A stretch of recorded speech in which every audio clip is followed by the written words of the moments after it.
کتاب العلم.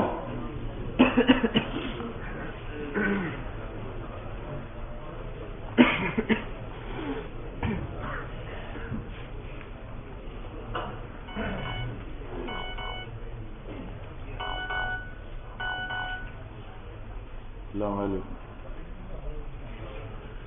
خیریت ہے؟ ہاں حکم.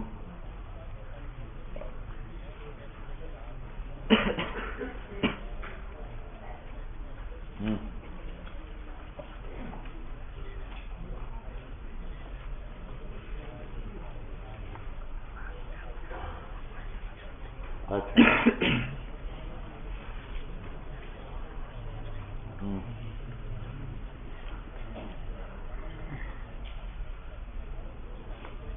اچھا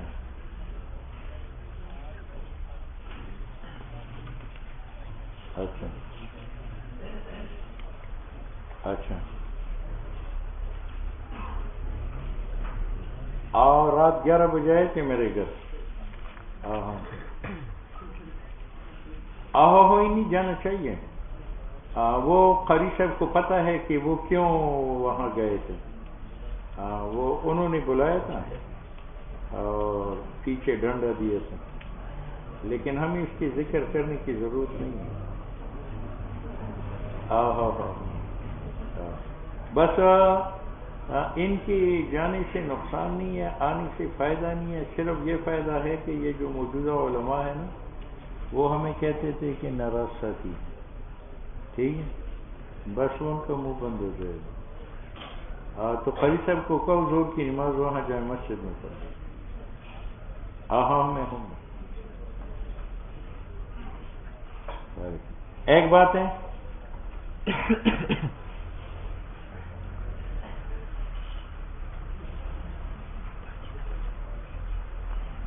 اچھا جی،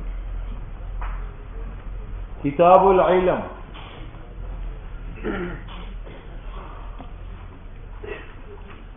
ایک علم ہے، ایک عمل ہے. علم عمل سے بھی مقدم ہے اور تقریر سے بھی مقدم ہے. اس لیے امام بخاری رحمہ اللہ نے ترجمۃ الباب باندھا ہے، العلم قبل القول والعمل، کہ علم حاصل کرو بیان کرنے سے پہلے اور عمل کرنے سے پہلے. عمل کا درجہ مقدم. اور حضرت عمر کا قول نقل کیا، تفقہوا قبل ان تسودوا، تم عالم بنو بزرگ بننے سے پہلے، بزرگ بعد میں بنو، عالم پہلے بنو. ایسے نہیں پہلے بزرگ بنو گے گرگ بن جاؤ گے.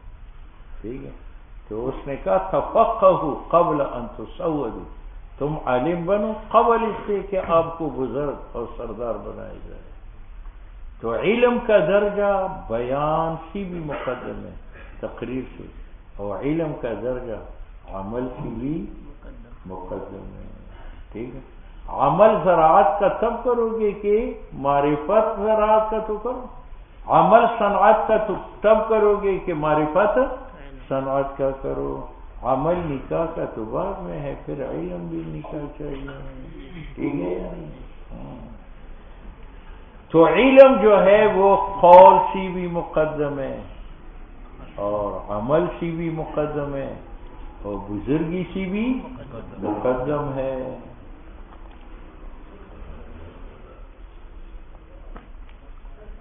عن عبداللہ ابن عمرو قال قال رسول اللہ صلی اللہ علیہ وسلم بلغوا عنی، پہنچاؤ علم مجھ سے، ولو آیتن، اگرچہ ایک آیت کا علم ہو، حدثوا عن بنی اسرائیل، اور تم بنی اسرائیل کے قصے بیان کرو، ولا حرج، اس میں حرج نہیں ہے.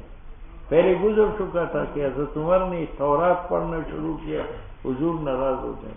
یہ اس وقت جب لوگ مسلم تھے، آداب اسلام سے واقف نہیں. ومن کذب علی متعمدا، جو میری طرف جھوٹ منسوب کرے گا آمدن، فلیتبوا، وہ تیار کرے اپنا ٹھکانہ جہنم. قال رسول اللہ صلی اللہ علیہ وسلم من حدث عنی بحدیث، جو میری طرف سے ایک حدیث بیان کرے، یرا انہ کذب، اور دیکھا جاتا ہے کہ وہ حدیث جھوٹی ہے، فہو یہ نقل کرنے والا احد الکاذبین، دو میں سے ایک کاذب ہے، ایک وہ جھوٹ بنانے والا ہے اور دوسرا جھوٹا اس کا نقل کرنے والا ہے۔ قال رسول اللہ صلی اللہ علیہ وسلم من یرید اللہ بہ خیرا، جس کو اللہ پیدا کرتا ہے جنت کے لیے، یفقہہ فی الدین، اللہ اس کو علم دین میں دیتا ہے۔ اب حضور نے علم ابو بکر کو بھی پڑھایا، حضرت بلال کو بھی پڑھایا، لیکن ابو بکر مجتہد تھے اور بلال نہیں تھے۔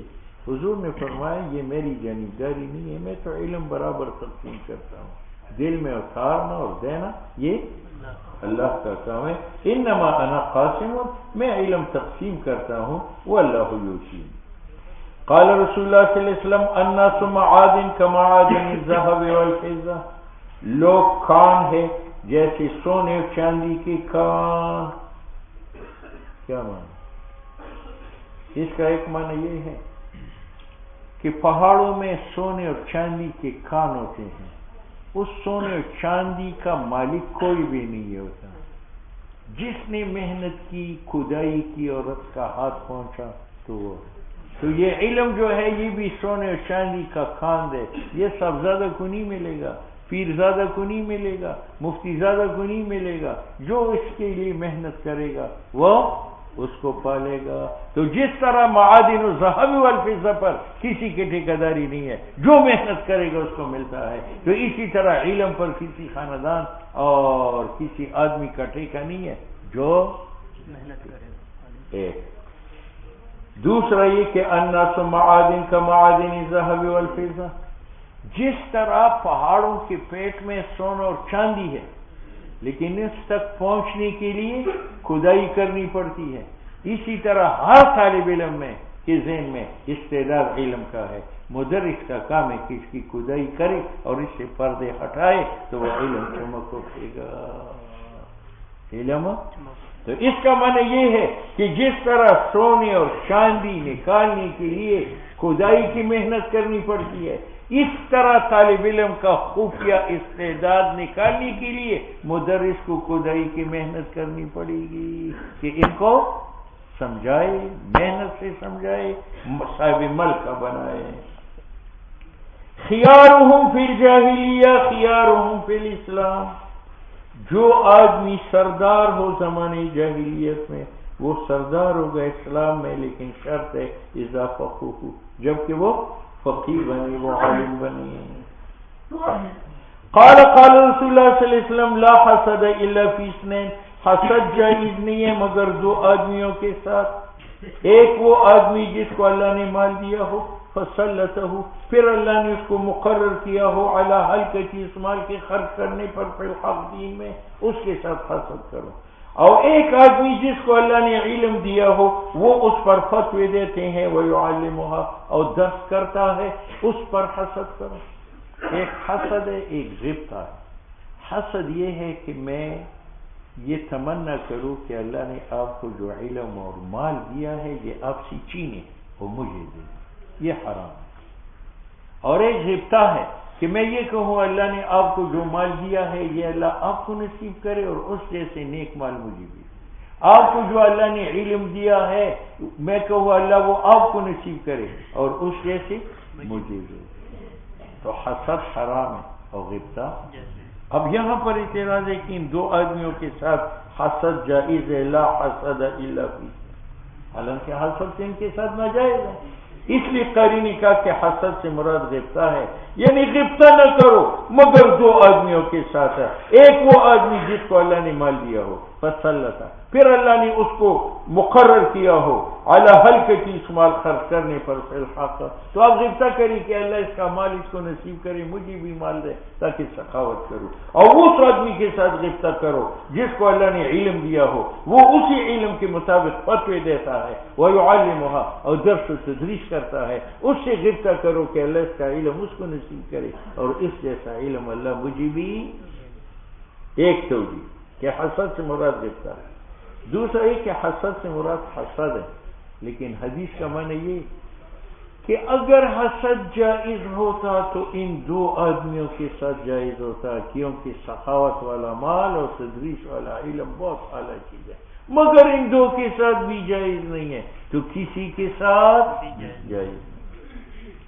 عن ابی ہریرہ قال قال رسول اللہ صلی اللہ علیہ وسلم اذا مات الانسان، جب انسان مرتا ہے، انقطع عنہ عملہ، اس کی نمازیں روزے سب منقطع ہوتے ہیں، الا من ثلاثۃ، تین نیک اعمال منقطع نہیں ہوتے، من صدقۃ جاریہ، اس نے مدرسہ، مسجد، پل، راستہ، اسپتال بنایا تو یہ صدقہ جاریہ موت کے بعد ثواب ملے گا. او علم ينتفع به، یا اس نے علم پھیلایا ہو، اب وہ عالم مدرس مرا لیکن اس کے شاگرد پڑھاتے ہیں، وہ پڑھاتے ہیں، وہ پڑھاتے ہیں، اس علم کا ثواب اس کو اخیر تک قیامت تک ملے گا. او ولد صالح يدعو له، یا اس کی وفات کے بعد نیک بیٹا ہو، اس کی اولاد ہو، اس کے لیے دعا کرے. قال قال رسول اللہ صلی اللہ علیہ وسلم من نفس عن مؤمن کربة من کرب الدنیا، جو ہلکا کری مسلمان سے ایک مشقت دنیا کی مشقتوں سے، نفس اللہ عنہ کربة من کرب یوم القیامہ، اللہ ہلکا کرے گا اس سے مشقت قیامت کے دن کی مشقتوں کا. السلام علیکم. خیر جی. ومن یسر علی مسر، جو آسانی کرے گا غریب کے ساتھ، یسر اللہ علیہ فی الدنیا والآخرہ، اللہ اس کے ساتھ آسانی کرے گا دنیا آخرت میں. جو پردہ ڈالے گا مسلمان پر، پردہ ڈالے گا اس پر اللہ دنیا اور آخرت میں. او اللہ تعالیٰ فی عون العبد، بندی کی مدد کرتا ہے جب تک بندہ مسلمان کی مدد میں ہے. ومن سلک طریقا، اور جو مدرسہ، مسجد، کتاب بنائے گا جس میں علم طلب کیا جائے، اللہ اس کے لیے آسان بنائے گا راستہ جنت کو. ومجتمع قوم، اور جمع نہیں ہوتے طالب علم، فی بیت من بیوت اللہ، مسجد درسگاہ میں، کہ وہ پڑھتے ہیں خدا کی کتاب کو. وَيَتَدَارَسُونَهُ بَيْنَهُمْ، اور درس و تدریس کرتا ہے مگر ان پر سکون نازل ہوتا ہے، رحمت ان کو احاطہ کرتی ہے. حفتهم الملائکہ، فرشتے ان کو پروں کی لپیٹ میں لیتے ہیں. اور اللہ ان کو ذکر کرتے ہیں ان فرشتوں میں. السلام علیکم. خیر جی جناب.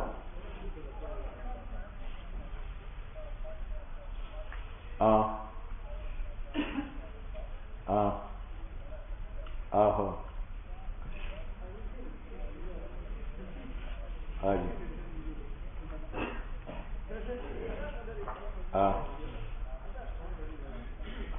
کہا نہیں، ڈنڈا دیا. ہاں اس نے 2 ٹوک لفظوں میں کہا ہے کہ نکال دوں گا، لیکن ہمیں اس کہنے کی ضرورت نہیں ہے. تو پھر 11 بجے میرے پاس بھی آئے تھے. دعوت نامہ دیکھیں.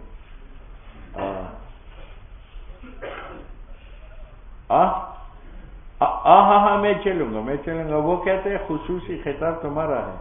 میں نے کہا صاحب خصوصیتیں تو تم ہو، خصوصی خطاب میرا. ہاں ٹھیک ہے. یہ کارکن نہیں ہے، یہ کارکنان ہے. کنان آپ بھی تشریف لائیں. جی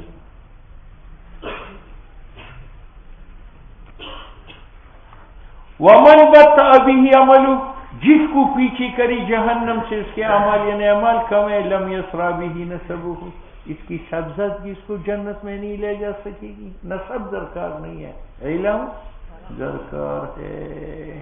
ٹھیک ہے. قال رسول اللہ صلی اللہ علیہ وسلم ان اول الناس یقضى علیہ، یہ تبلیغی بزرگ بیان ہے کہ دوستو بزرگوں تبلیغ میں چلے جاؤ، دیکھو اللہ جہنم میں سب سے پہلے عالم کو کرا دے گا. کس کو؟ اور بدبخت تفصیل نہیں کرتا.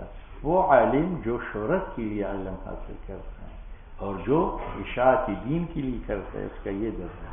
اب دیکھو صاحب مشکات نے یہ ایک صفحہ لکھا، ایک ہم ساری زندگی تبلیغ کر اس کا ثواب حاصل نہیں کرتے. یہ قیامت تک لوگ پڑھیں گے، پڑھائیں گے، اصلاح ہوگی. ٹھیک ہے، یہ سب سے بڑی تبلیغ ہے. باقی ایسے قال رسول اللہ صلی اللہ علیہ وسلم ان اول الناس، اول وہ آدمی یقضى علیہ جس کے خلاف فیصلہ کیا جاتا ہے قیامت کے دن، رجل وہ شہید ہوگا جو شہید کیا گیا ہو، فوتیہ بھی وہ لایا جائے گا، فعرفہ نعمہ اللہ اپنی نعمت اس کو ظاہر کرے گا، فعرفہ کو پہچانے گا، اللہ پوچھے گا فما عملت فیہا تم نے کیا شکریہ ادا کیا، وہ کہے گا قاتلت فیکا تیری راہ میں لڑا، حتی استشہدت مجھے شہید کیا گیا، اللہ فرمائے گا جھوٹ بولتے ہو، ولکنک قاتلت لأن یقال جل آپ اس لیے لڑے تھے کہ لوگ کہے بہادر ہے، تو شہادت کی وجہ سے جہنم میں گیا، ایمان سے بتاؤ یا ریا کی وجہ سے؟ وہ کہتے جہاد پہ نہیں جاؤ، تبلیغ پہ جو جاؤ مجاہد جہنم میں گیا۔ اللہ فرمائے گا سمتی فقط تھی بس یہ کہا جا چکا ہے کہ یہ دلیر ہے، مجھ سے ثواب نہ مانگو، سمو میرے بھی پھر اس کے بارے میں حکم ہوگا، فصوحب علی وجہی الٹی منہ کھینچا جائے گا، حتی القی فی النار۔ اور دوسرا مولوی تعلم العلم جس نے علم سیکھا ہو، وعلمہ پڑھایا ہو، وقرأ القرآن قرآن پڑھا ہو، فوتیہ بھی اس کو لایا جائے گا، فعرفہ نعمہ اللہ اپنی نعم کی پہچان کرائے گا، فعرفہ وہ مولوی نعمتوں کو پہچانے گا، اللہ پوچھے گا فما عملت فیہا آپ نے کہاں تک عمل کیا، وہ کہے گا پروردگار میں نے سیکھا علم کو، وعلمت سکھایا اور میں نے تیری رضا کے لیے قرآن پڑھا، قال اللہ فرمائے گا مولوی کذب سے تو جھوٹ بولتا ہے، ولیکن تعلمت العلم تم نے علم حاصل کیا تھا، لیقال انہ عالم تاکہ کہا جائے کہ یہ عالم ہے، قرآن پڑھا تھا تاکہ کہا جائے یہ قاری ہے، وقت قیل یہ کہا جا چکا ہے، پھر اس کے بارے میں حکم کیا جائے گا، فصحب علی وجہی الٹی منہ کیا جائے گا، حتی القی فی النار۔ یہ علم کی وجہ سے یا ریا کی وجہ سے؟ علم کا کیا نقصان ہے؟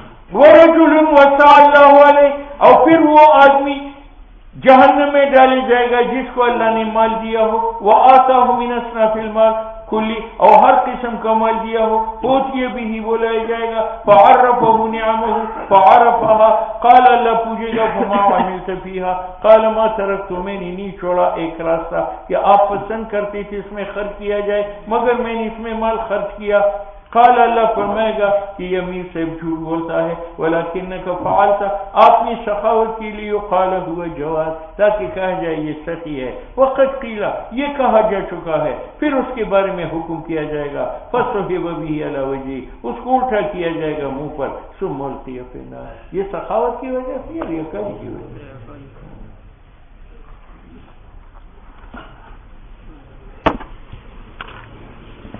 دوست بزرگ بھی بڑے